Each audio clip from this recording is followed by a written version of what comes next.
Ito na, mga ginagawa natin ngayon, hindi lang naman para sa lalaki ang gawain na to.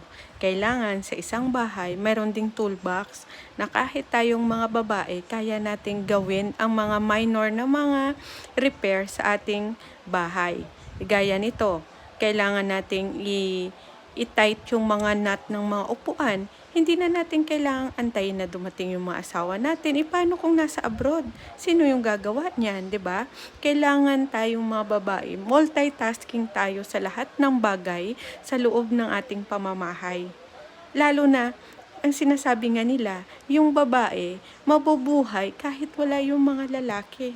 Kaya patunayan natin yan na kaya natin ang lahat ng gawain sa loob ng bahay natin at kahit sa labas pa.